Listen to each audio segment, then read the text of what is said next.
Hello friends, welcome to Let's Crack UPSC CSE. This is me, Dr Sidharth Arora. And friends, इस channel पर which is called as Conceptology मैंने एक नया ही series निकाला है.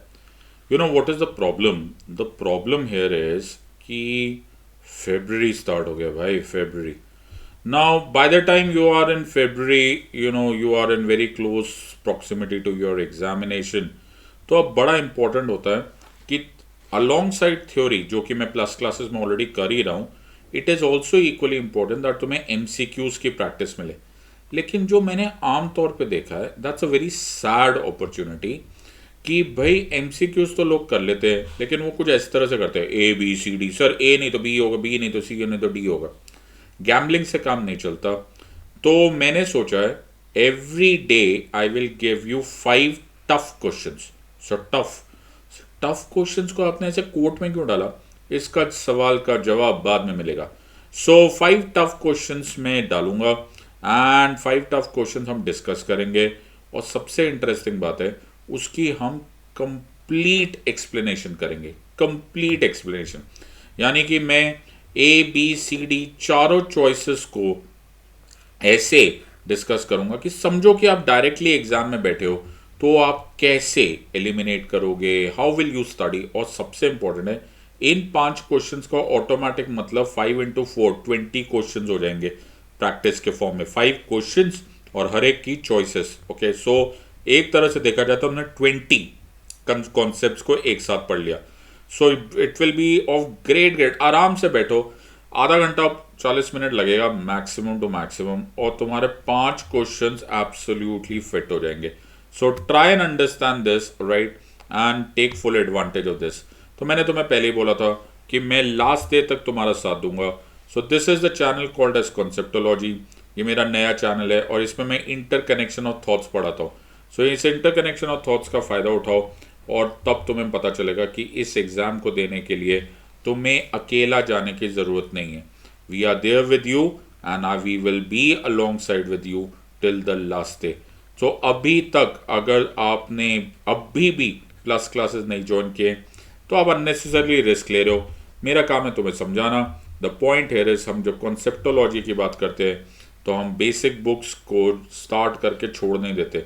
हम फैक्ट्स भी देखते हैं, फिर देखते हैं कि उसमें से इंपॉर्टेंट फैक्ट्स क्या है, उसको रेलेवेंस पार्ट देखते हैं और फिर उसको कनेक्शन देखते हैं. That is called matrix. This is very very important कि आप इस बात को रियलाइज करो कि आप कहाँ हो. अगर आप इस वाले नीचे वाले पार्ट पे हो ना, तो आप बड़े रिस्की मोड में हो. क्यों? क्योंकि आप या तो एमएचओस की तरह कर रहे हो, सिर्फ बुक्स पढ़ रहे हो, नॉट डन.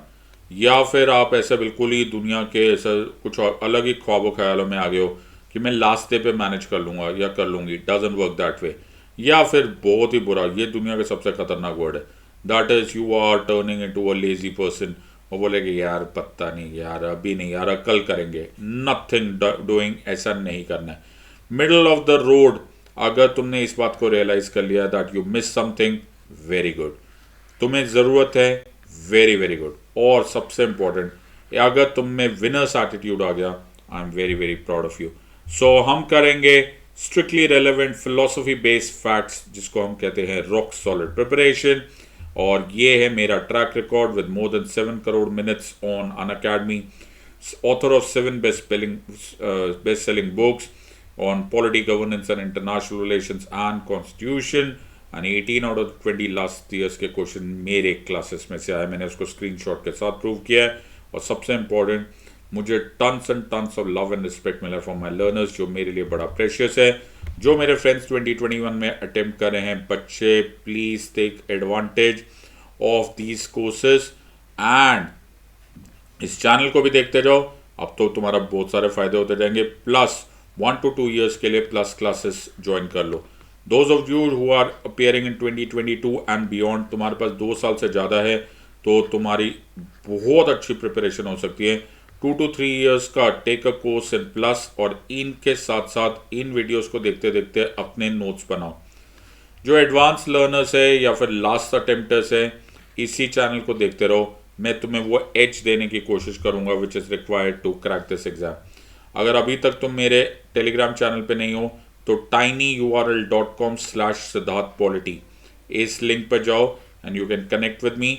और अगर तुम इसको लैपटॉप पे देख रहे हो एंड तुम्हारे पास मोबाइल कैमरा है तो you can easily scan this code and you can join me on my telegram. So daily live classes है, बहुत फ़ायदा है। Use special code set live SIDLIVE, इस कोड को यूज़ करना मत भूलना। Use this code set live and you will be welcome to team set live and तुमको इमीडिएट डिस्काउंट मिल जाएगा। All the subjects are available, prelim से लेकर मेंस तक, मेन से लेकर ऑप्शनल तक, एवरीथिंग इज अवेलेबल। चाहे वो प्लस क्लासेस हो, चाहे आइकॉनिक क्लासेस हो, या for that matter even optional classes हो, सब कुछ अवेलेबल अंडर वन रूफ। और क्या करना है? Your wise gang of students, my friends, take a wise decision now. जिन्होंने अभी तक जिन्होंने ये कॉन्सेप्टोलॉजी को सब्सक्राइब नहीं किया है, इंतज़ार मत करो। मैं तुम्हारे लिए ऐसे ऐसे वीडियोस लेकर आया हूँ जो तुमको इधर उधर नहीं मिलेंगे। So there are multiple schools of thought. कुछ लोग बोलते हैं कि सिर्फ वो पढ़ो जो हमको लगता है कि आने वाला एग्ज़ाम में, जो भी इस एग्ज़ाम को गेस करने की कोशिश कर रहा है वो बहुत मेजर रिस्क ले रहा है। मैं सब कुछ पढ़ाना चाहता हूँ बट इन अ वे जो तुम्हें पता भी ना चले कि कब तुमने पढ़ लिया। Enjoy, feel and understand the subject, you will come out of it. Now high five. Sir ये 5 टफ क्वेश्चंस क्या है? मुझे तो मालूम ही नहीं, मैंने ऐसे ही लिख दिया tough. What is tough? Tough कुछ होता ही नहीं। टफ वो होता है जो तुम्हें नहीं आता। ओके, सिंपल सी बात है। अगर मैं तुमको सारे वो तरीके सिखा दूं, सारे वो सब्जेक्ट सिखा दूं, सारे कॉन्सेप्ट सिखा दूं जो ABCD चॉइसेस को बड़े आराम से एलिमिनेट करोगे तो ये टफ नहीं रहेगा। इसीलिए मैंने ये वर्ड यूज़ किया था। लोग बोलते हैं एग्जाम टफ है। टफ उनके लिए जिनको सब्जेक्ट नहीं आता, जिनको एलिमिनेट करना नहीं आता, जिनके फंडामेंटल्स आर नॉट स्ट्रॉन्ग, जिनको पॉलिटी, इंटरनेशनल रिलेशंस, गवर्नेंस, एक बेसिक फ्लो नहीं आता। ये शायरी है बेटा, ये पोइट्री है। एक बार समझ जाओगे कभी गलत नहीं करोगे। So very very important, learn with me और मुझे पक्का यकीन है that you will come out of it. अब मैं एक एक क्वेश्चन पूछूंगा, फिर हर क्वेश्चन को मैं आपको 1 मिनट दूंगा। उस 1 मिनट में तुम आंसर देना कमेंट्स में या फिर अपनी नोटबुक में, डिपेंड करता है तुम पब्लिक में आना चाहते हो या नहीं आना चाहते हो। अगर तुमने फैसला कर लिया कि हाँ हम कमेंट्स में देंगे तो गेट रेडी दैट थोड़ी देर के बाद मैं इसको डिस्कस करूंगा। बट मार्क्स अपने आप को जरूर देना। Be very very diligent with this. Coming for the first question on your way.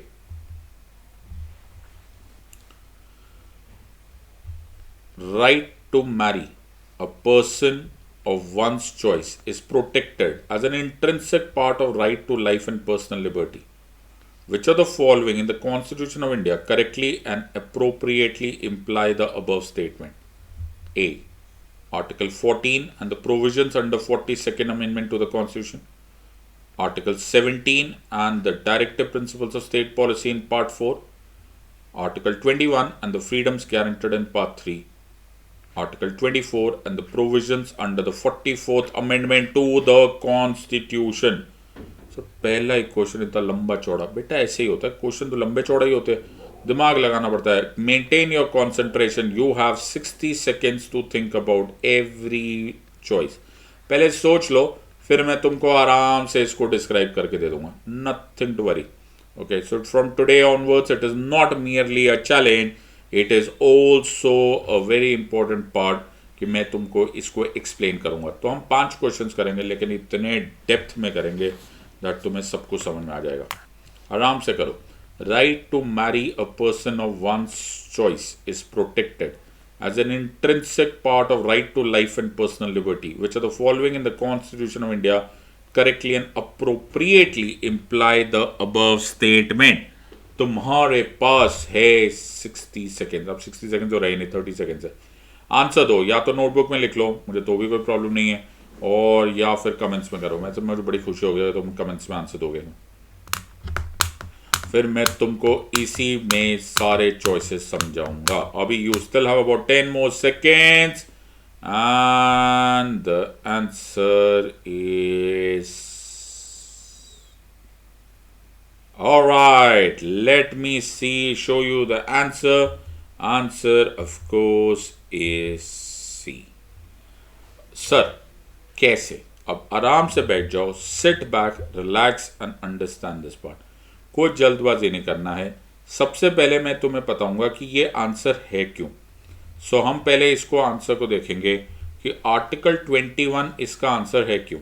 So when I say right to marry a person of one's choice, so जब मैं बोलता हूँ right to marry a person of one's choice, तो ये आम तौर पे अगर आप थोड़ा बहुत सुप्रीम कोर्ट जजमेंट के बारे में समझते हो तो ये हादिया केस में ये कॉन्सेप्ट आया था. इनफैक्ट यूपीएससी सीएसई 2019 में, okay, if I am not wrong with the year, right, ये क्वेश्चन पूछा भी गया था. और इस क्वेश्चन में जब चॉइसेस डाली थी यूपीएससी ने, चॉइसेस डाली थी, तो उन लोगों ने आर्टिकल 21 भी लिखा था और फिर नीचे कहीं आर्टिकल 25 और आर्टिकल 29 ऐसे भी कुछ चॉइसेस लिखी थी. बहुत सारे लोगों को लगा, इनफैक्ट बहुत सारे experts, so called experts, polity experts, उनको लगा कि ये तो यार रिलीजन से लेना देना है. नहीं बेटा, अगर यूपीएससी सीएसई 2019 में बहुत सारे लोगों ने यही गलत किया था. कोइंसिडेंटली, क्योंकि मैं हमेशा सुप्रीम कोर्ट जजमेंट ज़रूर पढ़ाता था, मुझे हमेशा शक रहता था कि ये कभी ना कभी बहुत इंट्रेंसिकली पूछ लेंगे, और पूछते ही थे. सो जस्टिस डीवाई चंद्रचूड़ ने in the Hadiya case, okay, उन्होंने ये लाइन को क्लियरली मेंशन किया था that the right to marry a person of one's choice, okay, comes under right to life. और right to life automatically article 21 के कॉन्सेप्ट. अब ये क्वेश्चन तो और भी सिंपल हो गया, क्योंकि मैंने ऊपर ही एग्जैक्टली लिख दिया था, पहला ही क्वेश्चन था ना, तो लाइफ एंड पर्सनल लिबर्टी आ ही गया था, तो आपको सेकेंड थॉट करना ही नहीं पड़ेगा. अब सिर्फ इतनी बात मालूम होनी चाहिए that right to marry a person of one's choice या फिर राइट टू फेथ, ये दोनों के दोनों चीज़ें हादिया केस से आई थी. तो ये दोनों ही चीज़ें एक्चुअली राइट टू लाइफ से आती है. अब तुम में से जिन लोगों ने मेरी क्लासेस नहीं अटेंड किए, उनको लाइफ का कॉन्सेप्ट बहुत अच्छी तरह से नहीं मालूम है. लेकिन एक केस था which was called as a Francis Coralie Mullin case, जिन लोग मुझसे पढ़े हुए उनको याद होगा, या फिर द मनिका गांधी केस. उन दोनों ही केस में ऑनरेबल सुप्रीम कोर्ट ने लाइफ को बोला था that life is a far wider word as compare to merely living. So it is not merely breathing, it is living with choice and dignity. जो लोग मेरे प्लस क्लासेस अटेंड करें ना, वो ऐसे चिल्ला चिल्ला के बोल रहे होंगे, उनका गला खराब हो गया होगा. So it is living with choice and dignity, और चॉइस एंड डिग्निटी में होने के लिए सब कुछ है. That is right to marry a person of one's choice, right to change one's faith, right to privacy, right to health, right to shelter, right to education, right to have the food of one's choice, etcetera etcetera. In fact right to die भी आ गया उसमें. So the entire concept is, ये सब कुछ Hadiya case में से था. अब हादिया केस में एक चीज़ और आई थी. हादिया केस में एक अजीब से सीन ये आया था कि जो केस था वो था शफीन जहान versus state of Kerala case. तो शफीन जहान वर्सेस अशोकन केएम केस. तो अशोकन केएम जो कि फादर ऑफ हादिया थे, उनकी तरफ से एक आर्ग्यूमेंट और आई थी, जो कि एक बड़ी स्ट्रॉन्ग आर्ग्यूमेंट थी कि हाउ कैन हादिया, जिनका नाम एक्चुअली अखिला अशोकन था, और उन्होंने जब शफीन जहान से निकाह किया था तो उन्होंने अपना नाम बदला था. वो बोला कि if she is born in an XYZ family, then she should cannot change her faith until and unless her guardian allows it. Now this is a very dangerous issue. अब देखा जाए तो ये बड़ा अजीब सा इशू है कि इन अ वे कि एक person if you born in one's faith, तो क्या ये कंफर्म्ड हो गया है, क्या ये गारंटेड हो गया, क्या ये पक्का हो गया कि भैया मैं फेथ भी नहीं बदल सकता. So the two things that were construed in this was कि यार right to marry as well as right to faith, ये दोनों के दोनों आर्टिकल 21 से आएगा, that is living with choice and dignity से आएगा. So it is very very important that you relate the two things here. अब दूसरी चॉइसेस देखेंगे क्या? यस, अब हम दूसरी चॉइस भी देखेंगे, बिल्कुल. सो अब इसमें जानबूझ के ना बहुत सारे कंफ्यूजिंग एलिमेंट्स दिए हुए हैं. जैसे थोड़ी देर के लिए देखेंगे आर्टिकल 14. अब देखा जाए तो आर्टिकल 14, अगर तुम्हें ये वर्ड ना मालूम हो, अगर मैं याद किया तो ये चॉइस हटा दूं, देखो मैं चॉइस हटा सकता हूँ, तो ऐसे करता हूँ, मैं इसको चॉइस हटा देता हूँ. अगर मैं इस चॉइस को हटा दूं या इस लाइन को हटा दूं, right to marry a person of one's choice, और ये लाइन हटा देता हूँ, हटा दो सर, हटा दो. अरे बाबा, ये जैसे जैसे मैं हटाता जा रहा हूँ ना बेटा, कन्फ्यूजन की बिल्कुल बाढ़ आने वाली है. Right to marry a person of one's choice in which of the following part of the Constitution of India this statement can be implied. बेटा तबाही हो जाए, क्या बात करो. अरे बिल्कुल, क्योंकि फिर आदमी को है ना अलग अलग ख्याल आने लगते हैं कि वैसा लगता है यार हो सकता है सर आर्टिकल 14 भी हो। क्यों? क्योंकि यहाँ भी तो equality before law and equal protection of laws है। और फिर ये ऐसे फिर ऊपर से आप लोग ऐसे ऐसे चॉइस दे देते हो, provision under 42nd amendment to the Constitution. भाई अब मिनी कॉन्स्टिट्यूशन ऑफ इंडिया था, ओके। और जाने क्या क्या इसमें लिखा होगा, क्या भगवान जाने, कौन जाकर देखेगा कि कौन कौन उसमें था। तो वो तो अंधेरी गुफा है, भगवान जाने उसमें क्या क्या तरह की विचित्र विचित्र चीज़ें मिलेगी। जिन लोगों ने नहीं पढ़ा होता उनको ऐसे ही लगता है। फिर लगता है आर्टिकल 17, फिर ऐसे आर्टिकल 17 से तो ऐसे कन्फ्यूजन होनी नहीं चाहिए, because this is abolition of untouchability. लेकिन फिर भी सर जिसको ऐसा बिल्कुल फार डिस्टेंस कुछ सोचना होता है वो ये भी सोच लेता है।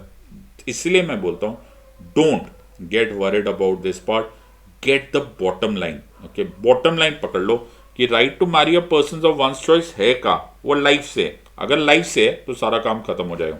अब वैसे जैसे ये है आर्टिकल 24, अब थैंकफुली इसको एलिमिनेट करना बड़ा आसान है, क्योंकि और इसको भी एलिमिनेट करना बड़ा आसान है। देखा जाए तो अनटचेबिलिटी का right to marry a person of one's choice, marriage से क्या लेना देना। और आर्टिकल 24 अगर तुम्हें मालूम है तो it is with rights of children, तो abolition of children's labour, factories etcetera and all that. तो एट मैक्सिमम अगर बहुत ही बुरे दिन चल रहे हैं, ओके, और बिल्कुल ही कंफ्यूजन है, तो एट मैक्सिमम तुम चॉइस नंबर सी और चॉइस नंबर ए, इन दोनों में कंफ्यूज अगर होना चाहो तो हो सकते हो। तो सबसे पहले एलिमिनेशन यूज करो, सबसे पहले एलिमिनेशन का कॉन्सेप्ट यूज करो। पहले तो इन दो चॉइसेस को हटा दो, इसको हटा दो, इसको हटा दो, फिर देखो कि आर्टिकल 14 क्या है। अब मैं तुम्हें एक ब्रॉडली ऐसा बताता हूँ, जैसे हम आर्टिकल 14 की बात करेंगे, जैसे ही आप आर्टिकल 14 की बात करोगे तो मेरे हिसाब से तुमको है ना ज़्यादातर कोर्ट्स ये सब दिखना चाहिए, okay. You should not say court, law, judiciary, ये सब चीज़ें देखा करो। So it is relatively easy for you to go in side line on this, but the best method automatically ये है कि तुम्हें सब्जेक्ट पूरा मालूम हो। सो इसलिए वेरी वेरी अपडेटेड होना ज़रूरी है with regards to what is the constitution saying and XYZ। तो जब तक ये नहीं करोगे you will always be making some mistakes. इसलिए मैं हर एक को बोलता हूँ that please make sure that you know your subject is very very strong. मुझे अच्छा लगेगा अगर तुम लोग को ये बात याद है। इससे एक होमवर्क भी हो गया। अब होमवर्क क्या है, इसमें होमवर्क क्या है, अरे होमवर्क है बहुत इंपॉर्टेंट। क्या होमवर्क है? होमवर्क ये है कि इन सबको याद कर लो। क्या? सारे के सारे फंडामेंटल राइट्स तुम्हें मुंह ज़बानी याद होने चाहिए, okay. So all the way from 12 to 35 you should know the entire part 3 of the constitution. Directive principles of state policy के सारे आर्टिकल्स तुम्हें मुंह ज़बानी याद होने चाहिए। बहुत सारे लोग बोलेंगे नहीं नहीं पूछते, मैं बोलता हूँ अगर पूछ लिया तो, ओके। पिछली बार भी आर्टिकल 37 से रिलेटेड क्वेश्चन आया, ओके। आर्टिकल 37 डायरेक्टली ना भी पूछेगा, उसका कंटेंट पूछ लेंगे। सो it is always better, this is your career, don't Gamble it away, don't say and don't be so strong about it कि ये आएगा या नहीं आएगा। Don't go into second guessing the exam। and 42nd amendment and 44th amendment कहते हैं ना, एक अमेंडमेंट होती है, एक अमेंडमेंट की अमेंडमेंट होती है। दो ऐसी अमेंडमेंट्स है जिनको तुम भूल ही नहीं सकते, one is 42nd, one is 44th। So it is very important that you remember the entire context and that will be great. ठीक है जी, ये क्वेश्चन तुमने कर लिया है मेरे ख्याल से तुमने। तो ये हादिया केस वाला ये वाला पार्ट, इसका स्क्रीनशॉट ले लो। अच्छा हाँ, इसका स्क्रीनशॉट ले लो, काम आएगा तुम्हें। तो 2018 का ये हादिया केस था, इसी को पॉपुलरली लव जिहाद केस बोलते हैं, ओके। और ये right to marry and right to change one's faith पर कॉन्सेप्ट है, और ये 2019 में क्वेश्चन आया है। सो ऐसे क्वेश्चन आते रहते हैं। एक और क्वेश्चन के लिए तैयार हो जाओ, रेडी। अरे, regarding money bill, which of the following statements is not correct? Not correct. A. A bill shall be deemed to be a money bill if it contains only provisions relating to imposition, abolition, remission, alteration of regulation of any tax. B. A money bill has provisions for the custody of the Consolidated Fund of India or the Contingency Fund of India. C. A money bill is concerned with the appropriation of monies out of the Contingency Fund of India. D. A money bill deals with the regulation of borrowing of money or giving of any guarantee by the Government of India. तो खुशी की बात यह है कि तुम्हारे पास 60 seconds है। अरे वाह, 60 सेकेंड्स में कमाल किया जा सकता है। सोच समझ कर, मैं थोड़ी सी मदद कर देता हूँ। मदद ये कि नॉट करेक्ट। तो एग्ज़ाम अब करीब आ गई है, मैं तो तुम्हारे साथ एग्जामिनेशन हॉल में तुम्हारी मदद करने बैठूंगा नहीं, तो इसको ज़रा ध्यान से देखा करो। ये इनकरेक्ट पूछ रहे हैं, नॉट करेक्ट पूछ रहे हैं, ऑल करेक्ट पूछ रहे हैं, etcetera etcetera. B very very careful with this part. एक गलत और पता चले तुम्हारा करियर को बड़ा एडवर्सली अफेक्ट कर सकता है। You have about 40 seconds to answer this question. Go for it. आराम से करना। ABCD ऐसे गेस वर्क पे मत जाना, एक एक चॉइस पढ़ना, बिकॉज आइदर वेज मैं तो तुम्हें एक एक चॉइस पढ़ के ही बताऊंगा। Okay, which of the following statement is not correct. अभी तुम्हारे पास 20 seconds है और 20 seconds बाद मैं तुम्हें आंसर शेयर करूंगा। Please answer in the comments और answer in your notebook. Make sure that you have everything incorrect. और सच सबसे इंपॉर्टेंट है, गेस मत करना, थिंक अबाउट इट, सोचो ये तुम्हारे एग्जाम में हो रहा है। Alright, here goes the answer, and the answer of course is C, contingency fund of India में से पैसा निकालना। देखो ये मैं तुम्हें एक और बात बताता हूं, मनी बिल एक पेरिनियल टॉपिक है। पेरिनियल टॉपिक क्या होता है? पेरिनियल टॉपिक इसलिए होता है बिकॉज ये क्वेश्चन हर साल आते हैं, because you know like we have the annual financial statement, तो बजट से रिलेटेड क्वेश्चन होता है ना, तो ये एवरग्रीन ट्री है, इससे क्वेश्चन बनता ही बनता है बिकॉज बजट से रिलेटेड आता है। फिर तुम्हारे इकोनॉमी एक्सपर्ट्स जो होंगे वो भी तुम्हें बोलते होंगे, वो भी बजट बहुत डिटेल में पढ़ाते हैं। It somehow connects polity and economy, and that is why it is very very important कि आप ये दोनों पढ़ो। सो it is very nicely done कि अगर आपको बजट आता है तो आपको मनी बिल आना ही चाहिए। मनी बिल, अब कुछ लोग मुझे बोलते हैं, ये वाले क्वेश्चन पूछते हैं कि सर एक बात बताओ कि हमको सारे आर्टिकल्स करने हैं। कौन बोलता है? मत करो, लेकिन अगर करोगे, अगर तुम पढ़ोगे और उसको इंटरकनेक्टेड फॉर्म में करोगे तो तुम्हें कुछ याद भी नहीं करना पड़ेगा। जैसे जितने लोगों को मैंने पढ़ाया हुआ है, मैंने हमेशा बोला था money bill is something which is described under article 110, और 110 की डेफिनेशन मैं नहीं खराब कर रहा यार, मैं क्यों तकलीफ उठाऊं, मैं क्यों तकलीफ उठाऊं। ये लिखी हुई कहाँ लिखा हुआ है? अरे ये लिखा हुआ है कहाँ, सीधा सीधा डेफिनेशन लिखी हुई है आर्टिकल 110 की। A bill shall be deemed to be a money bill if it contains only provisions related to imposition, abolition, regulation। मैं क्यों बोल, मैं फिर से क्यों कॉपी करूं? बिल्कुल सही बात है। तो मेरा काम है, मैं मेहनत नहीं कर रहा, तो मैंने तुम्हें एग्जैक्टली मैंने बिना पढ़ाई मैंने आर्टिकल 110 तुम्हें पढ़ा दिया। और सबसे इंपॉर्टेंट है कि ये दोनों कंसोलिडेटेड फंड ऑफ इंडिया और कंटिजेंसी फंड ऑफ इंडिया के कस्टडी की बात होती है, लेकिन when it is taking money out of the contingency fund of India, ये प्रेसिडेंट्स, आई होप सबको थोड़ा बहुत आइडिया है, कंटिजेंसी फंड ऑफ इंडिया हमारा वो इमरजेंसी है, इमरजेंसी फंड होता है जो कि which is held by the finance secretary on behalf of the president of India. जहां पे भी बाय द वे तुमको कंसोलिडेटेड फंड ऑफ इंडिया दिखता है, ओके, और इन दोनों को प्लीज मिक्स मत करो, ओके, कंटिजेंसी अलग होता है, कंसोलिडेटेड अलग हो गया।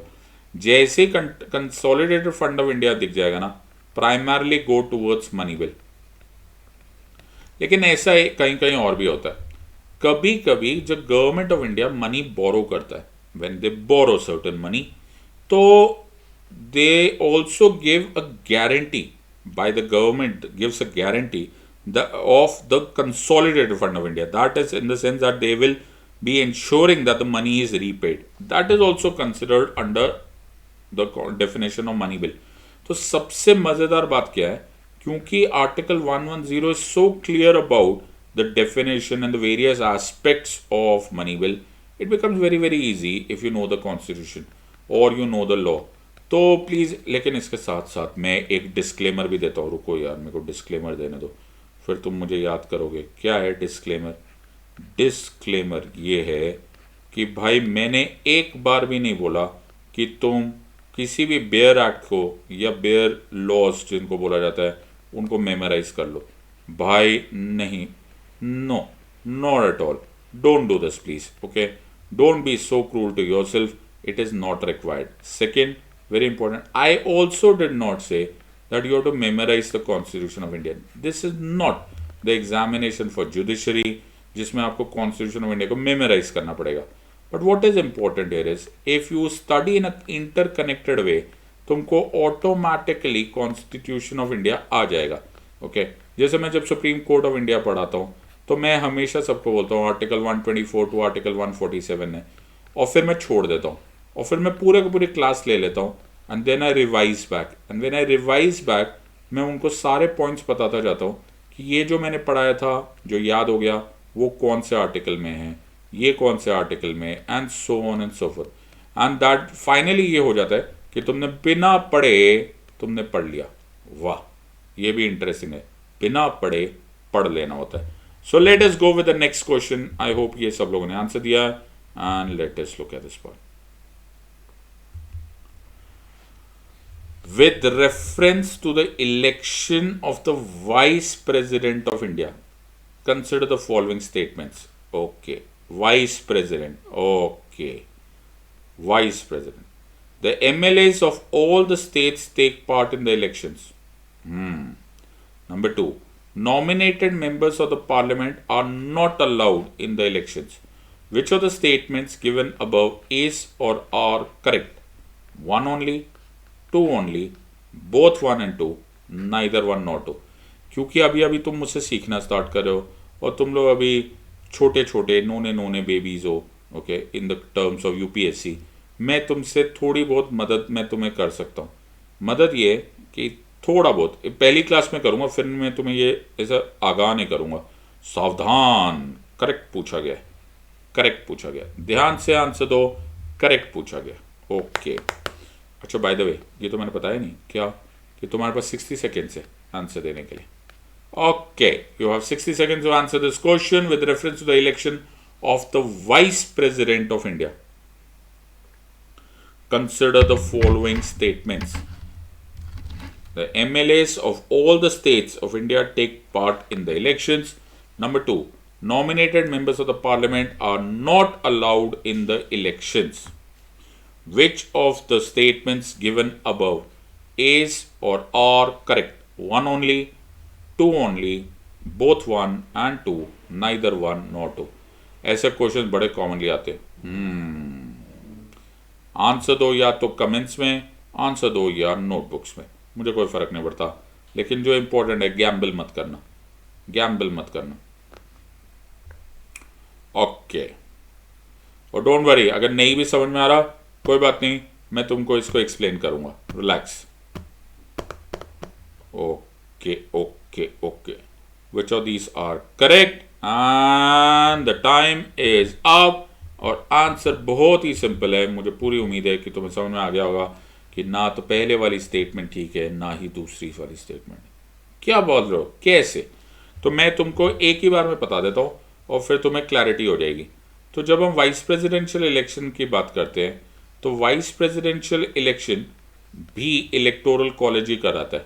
It is also done by, और it is only done by the electoral college which is conducted by the election commission of India. लेकिन ये electoral college presidential electoral college से अलग होता है। अच्छा, कैसे? जो electoral college of the president है उसमें एक वर्ड का बड़ा महत्व है। कौन सा वर्ड है? वो वर्ड है इलेक्टेड। Okay, elected. इलेक्टेड मतलब जो वाइस प्रेसिडेंशियल इलेक्शन है, जो भी प्रेसिडेंशियल इलेक्शन है उसका electoral college will be made up of elected members of parliament and elected word छोड़ना मत, elected members of legislative assemblies of all states and वो यूनियन टेरिटरीज जिनके पास अपनी अपनी विधानसभा है, like the Delhi, Puducherry and now Jammu and Kashmir.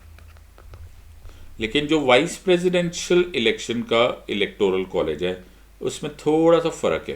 कैसा फर्क है? फर्क ये है, ये जो इलेक्टोरल कॉलेज है इसमें इलेक्टेड वर्ड का इतना महत्व नहीं है, लेकिन इसमें पार्लियामेंट वर्ड का महत्व है। कैसे कैसे? क्योंकि इसमें स्टेट्स का कोई कंट्रीब्यूशन नहीं है, स्टेट्स इसमें रोल ही नहीं अदा करते। हमने तुम जाओ यहाँ से, तो कौन रहेगा? केवल पार्लियामेंट। लेकिन यहाँ पे क्या कीवर्ड नहीं है? यहाँ पर जो कीवर्ड नहीं है वो है द कॉन्सेप्ट ऑफ इलेक्टेड। तो यहाँ पे ये वर्ड नहीं है, इसको हटा देते, हटाओ हटाओ हटाओ हटाओ हटाओ हटाओ। तो सिर्फ क्या रह गया, यहाँ पे रह गया मेंबर्स ऑफ पार्लियामेंट, और मेंबर्स ऑफ पार्लियामेंट है लेकिन कीवर्ड इलेक्टेड की कोई वैल्यू ही नहीं, इज्जत ही नहीं है। तो फिर क्या हुआ, यहाँ पर सारे members of parliament, that includes मतलब Lok Sabha as well as Rajya Sabha, दोनों के elected as well as nominated members. तो यहाँ पर जो क्लियरली गड़बड़ किया हुआ था, बड़े स्टाइल से गड़बड़ किया, बहुत ही स्टाइल से किया गया था। द स्टाइल से जो गड़बड़ किया गया था वो ये था, क्या था, the nominated members of the parliament are not allowed in the election. अरे बाबा अलाउड है भाई, अलाउड है। So it is allowed, okay, because all the members of parliament, all the members of parliament are allowed in the election. लेकिन जो important बात थी कि जो स्टेट्स है उनको हमने बोल दिया please excuse, we are not involving you in this election. तो बड़ी कमाल की बात है। तो मैंने प्लस क्लास में इसको बड़ा डिस्कस किया हुआ है कि ऐसा क्यों है कि वाइस प्रेसिडेंशियल इलेक्शन में there is no role of the state. So इस पर बड़ा अच्छा कॉन्सेप्ट ऑफ फेडरलिज्म बनता है, बट वो फिर किसी और दिन। तो either ways, okay, so you can understand that आपको एक ब्यूटिफुल कॉम्बिनेशन, एक ही लाइन में तुम्हें दोनों के दोनों चॉइसेस क्लियर हो जाएंगे। MLAs of the all the states देगा, अरे ना बाबा, no they don't take part. And nominated members are not allowed, certainly they are allowed. तो ये दोनों ही चॉइसेस रॉन्ग है। Which of this following are correct, none of them are correct. वाह, ऐसे जब कंफर्मेशन से आपको आंसर आता है ना, फिर क्या आंसर आता है, माशाल्लाह, फिर सॉलिड आंसरिंग होती है। फिर क्यों टफ होगा। तो तुमने 3 क्वेश्चंस कर लिए, बताओ, तुम बोल रहे थे कि तुम्हें पॉलिटी टफ लग रही है, कहाँ टफ लग रही है, तुम तो चैंपियन होते जा रहे हो। डोंट वरी, धीरे धीरे मैं तुम्हारे साथ रहूंगा और मैं तुमको चैंपियन बना दूंगा। Don't worry on this part. और इसी खुशी में हम करेंगे अगला क्वेश्चन अटेम्प्ट। ओ, ये तो गड़बड़ हो गई।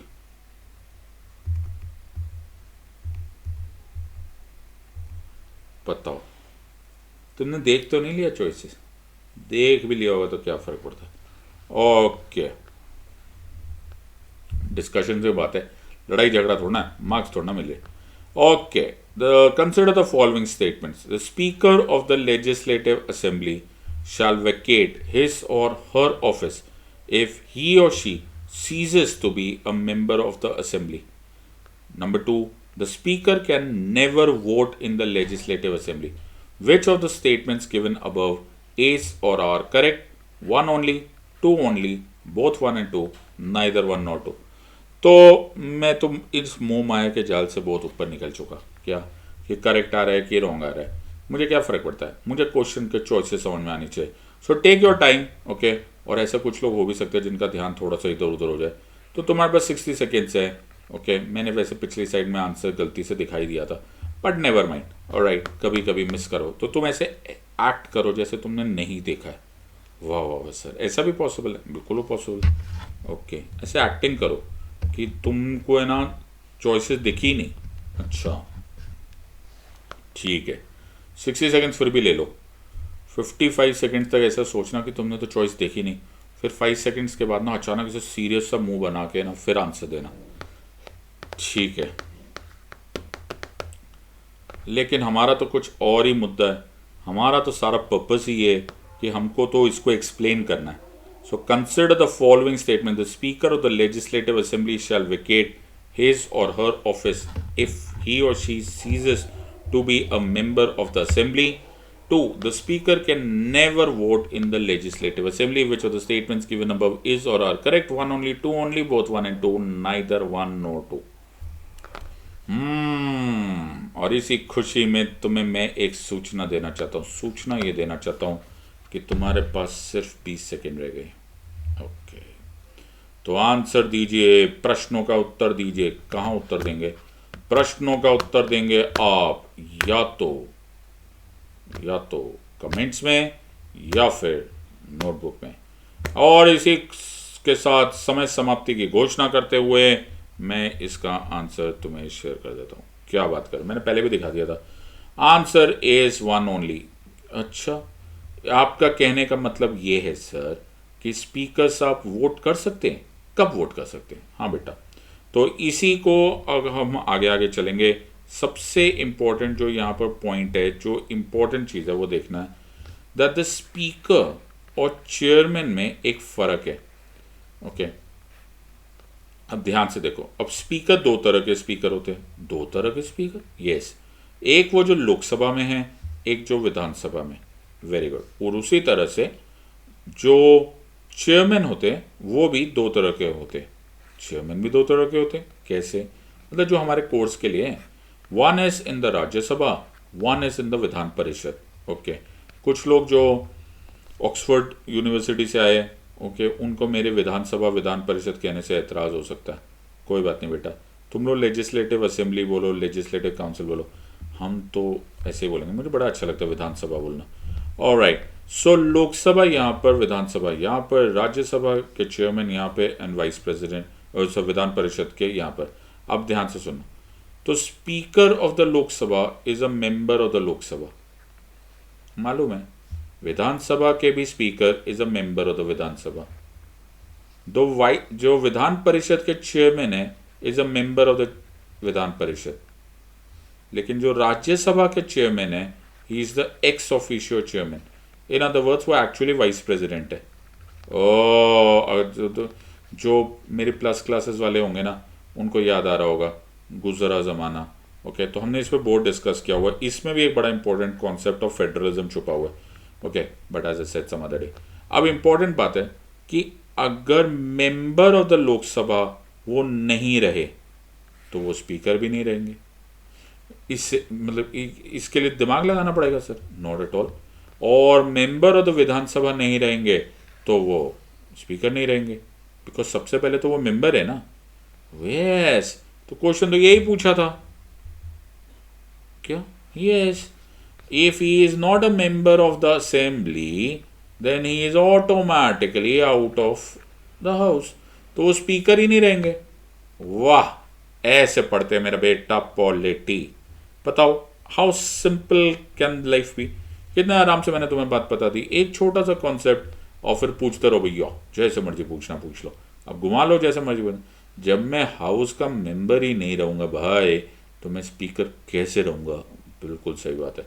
सो this is very very important. और दूसरा है स्पीकर कैन नेवर वोट। अरे यार, ये जब नेवर वेवर वर्ड आ जाता है ना, सहा नहीं जाता मुझसे। क्या मतलब? जो स्पीकर होते हैं वो वोट कर सकते हैं। कहाँ वोट करते हैं? सुनो तो सही, वो वोट करते हैं जब टाई हो जाता है। टाई, ओके, जब वो टाई हो जाता है तब स्पीकर साहब वोट करते हैं, और उस वोट को टाई ब्रेकर वोट का कैस्टिंग वोट बोला जाता है। क्या बोला जाता है? कैस्टिंग वोट बोला जाता है। इससे क्या पता चला? इससे मेरे बच्चा ये पता चला दैट जैसे ही नेवर वर्ड यूज हो जाता है, be very very very careful with the answer. So जब भी नेवर या एब्सोल्यूट वर्ड यूज करते हैं, never, always, these are dangerous things. इसको थोड़ा सा ध्यान देख लेना। The speaker does vote, the chair does vote, but only as a casting vote. That is a tiebreaker vote. Otherwise, the speaker wouldn't vote. So when I say never vote, obviously it is wrong. So ये never vote वाली statement गलत है. Okay.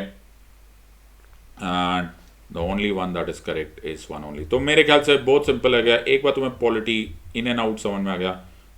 ओहो, ये खतरनाक हो गया। Which one of the following reflects the most appropriate description of democracy? अच्छा, if there is democracy, there can be no monarchy. अच्छा, if there is democracy, there has to be separate head of the state and head of the government. If there is democracy, the government is responsible to the people, या all of the above. ऐसे ऐसे question है ना, headache करके छोड़ोगे sir. बिल्कुल सही बात है। तो ऐसे करते 60 सेकेंड्स ले लो। 60 सेकेंड्स आराम से सोचो और आंसर दो। Great great great. 60 सेकेंड से सोच समझ के अपने आप से बात करो। मैं तो हमेशा सबको ये सजेस्ट करूँगा कि लैंग्वेज चेंज कर दो। ओके, जिस लैंग्वेज में तुम ज़्यादा कंफर्टेबल हो उस लैंग्वेज में बोलो। इंग्लिश में ज़्यादा कंफर्टेबल हो तो इसको इंग्लिश में इंटरप्रेट करो। लेकिन अगर फॉर एनी रीज़न तुम्हारा English is not very comfortable, इसको हिंदी में करके बोलो, अपने आप से बोलो डेमोक्रेसी नहीं होता तो क्या नहीं होता, ऐसे करके बात करो, then also you can understand this. Punjabi में बोल लो, पंजाबी में तो सारे के सारे आ जाएंगे। ओहो वेरी गुड, जोर जोर से मत करना लेकिन। Alright, which one of the following reflects the most appropriate description of democracy. इस पे भी एक पूरी कथा लिखी जा सकती है, दास्तान लिखी जा सकती है। ऑलराइट, आई थिंक मैं तुम्हें एक सूचना देना चाहूँगा। सूचना ये देना चाहूँगा कि अभी तुम्हारे पास 20 सेकेंड्स बाकी है, और जो खुशी की बात यह है कि क्वेश्चन बहुत सिंपल है, इसलिए फटाफट या तो कमेंट्स में आंसर करो या नोटबुक में आंसर करो, ऐसा बैठे मत रहो प्लीज़, ओके। और प्लीज़ ABCD मत करो, okay. You are not playing roulette है विद योर करियर, ओके। कुछ लोग रूले बोलते हैं, पता नहीं क्या फ़र्क पड़ता है। ऑलराइट, आइदर वेज, ओके, जुआ मत खेलो। एक चॉइस तुमको 100% गारंटेड होनी चाहिए कि तुमने उसको कंसिडर किया है, और एक रीजन्ड आंसर मिलना चाहिए। Alright, let us go with answer. और मेरे ख्याल से समय समाप्ति की घोषणा करते हुए, और बहुत ही बढ़िया सर, क्या बात करूँ सर, हमें लगा था ऑल ऑफ द अबव है। हाँ बेटा, मैं अब तुम्हें इसका सारे के सारे डिस्क्रिप्शन दे दूंगा। सबसे पहले मुझे कुछ बताना है। क्या बताना है? कि जो डेमोक्रेसी है, ओके, मैंने एक वीडियो भी बनाया था कॉन्सेप्टोलॉजी पे, जो डेमोक्रेसी एक्चुअली है क्या। तो जब हम ग्रीक्स, क्लाइस्थेनस वगैरह की डेफिनेशन समझते हैं, तो it is nothing but power to the people. लेकिन ये बड़ा विचित्र सा वर्ड है। क्यों? क्योंकि ऐसा हमें दिखता तो है नहीं, okay. Power to the people, ये कैसा वर्ड है? पावर टू द पीपल बेटा इसलिए बोलते हैं बिकॉज हमने सिटीजन्स होने के नाते अपनी पावर, यस। अगर तुम हमारा कॉन्स्टिट्यूशन पे खोल के देखोगे तो हम वी द पीपल से शुरू करते हैं। इन अदर वर्ड्स, जो रियल सोर्स ऑफ पावर है, it is vested in the people. लेकिन हमने अपनी पावर अपने पास कहाँ रखी? हम अच्छे लोग हैं, मतलब हम कंसर्न सिटीजन्स हैं, हमको एक सरकार भी तो चाहिए। तो हमने एक सरकार बनाई, गवर्नमेंट बनाई। अब देखो, तुम्हें कुछ वर्ड्स में ऐसे समझाऊंगा, तुमको हमेशा याद आ जाएगा। ये जो गवर्नमेंट है, ये मेरी वजह से बनी है। क्यों? क्योंकि मैंने इलेक्टेड रिप्रेजेंटेटिव्स बनाए, मैंने वोटिंग करी और मैंने गवर्नमेंट बनाई। लेकिन ये गवर्नमेंट ऐसा थोड़ा है कि एक बार मेरे से पावर ले गई, सत्ता में आ गई तो जो मर्जी करेगी। नो, ये जनता की अदालत में आंसरेबल है। इन अदर वर्ड्स, ऐसा मान के चलते हैं कि गवर्नमेंट जो भी कर रही है वो इनडायरेक्टली या डायरेक्टली मेरे कंसेंट से कर रही है, वो मुझसे अनुमति लेकर कर रही है। एक तरह से हमको तो दिखता ही नहीं। मैं तुम्हें बताता हूँ, इसी वजह से जब हम वोटिंग करते हैं तो हम उसको मैंडेट बोलते हैं या फिर जनादेश बोलते हैं। तो हमने आदेश दिया है कि गवर्नमेंट तुम बन जाओ, और एक तरह से इनडायरेक्टली अभी भी गवर्नमेंट मेरे कंसेंट से चल रही है। In other words, they are answerable to us. तो अगले इलेक्शन में वापस आओगे, बिल्कुल सही बात है, अगले इलेक्शन में आओगे तो हमसे ही तो वोट की परमिशन लेकर जाओगे, हमसे ही तो तुम मांगोगे मैंडेट। तो इन अ वे ये एक जैसे वाटर साइकिल होती है ना, वैसे चलते जा रही है। तो यहाँ से हमने पावर दी, फिर ये लोग पावर यूज़ किए, लेकिन ये हमारे लिए यूज़ किए, फिर ये ऐसे ऐसे करके घूमते जा रहा है। तो इसलिए इसको डेमोक्रेसी बोलते हैं। जो मैंने से पावर टू द पीपल, इसका बिल्कुल मतलब ये मत निकालना दैट रिप्रेजेंटेशन के बिना ही पावर हमारे पास बैठी है।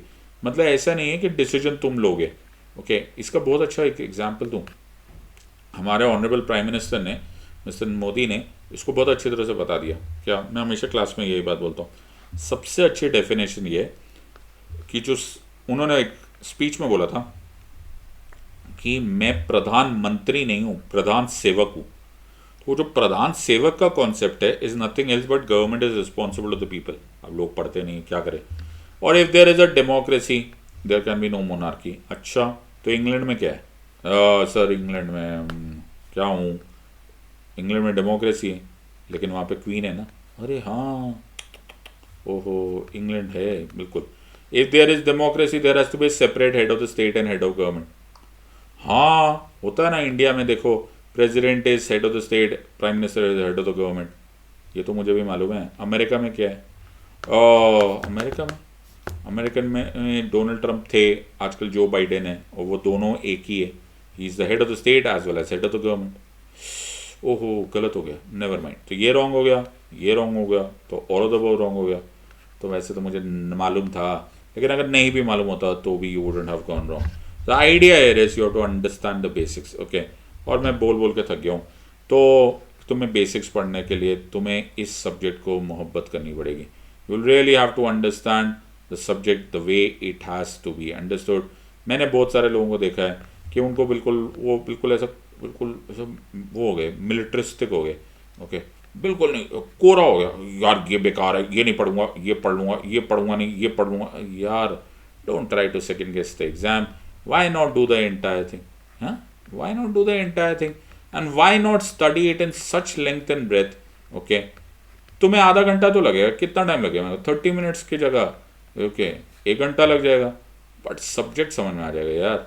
सब्जेक्ट समझो, एक बार सब्जेक्ट पकड़ लिया ना, फिर तुम अनबीटेबल हो जाओगे। सो माय फ्रेंड्स, आज के 5 क्वेश्चंस खत्म। अब इंपॉर्टेंट बात है, इनको रिवाइज करो, रिवाइज करो, रिवाइज करो, revise revise revise, 3 times revise करो, ओके। सारे आंसर्स याद रखना। At the end of this series, at the end of the series मैं एक रीकैप क्विज चैलेंज करूंगा, और वाह वाह वाह, और इन्हीं क्वेश्चंस को मैं घुमा फिरा के तुमसे पूछूंगा। Make sure that you win that contest. अगर नहीं होगा तो फिर तुमने क्या किया। आइदर वेज माय फ्रेंड्स, मैं तुम्हें आधे घंटे में तुम्हें समझ में आया होगा कि कितना फ़र्क होता है खुद से पढ़ने में, इधर टाइम पास करने में, और एक सब्जेक्ट एक्सपर्ट से पढ़ने से। तो अपने आप को अननेसेसरली हैरेस मत करो, और अपनी ज़िंदगी का कुछ realistic chance of hitting your target करो। Make sure that you join us on the Unacademy plus classes. 18 फरवरी से मेरा नया कोर्स स्टार्ट हो रहा है ऑन गवर्नेंस। अब इंतज़ार की घड़ियाँ हो गई है ख़त्म। यूज़ द कोड SIDLIVE, मेरा code SIDLIVE, and I'll be very very happy to teach you. Thank you very much. God bless. Jai Hind. Thank you.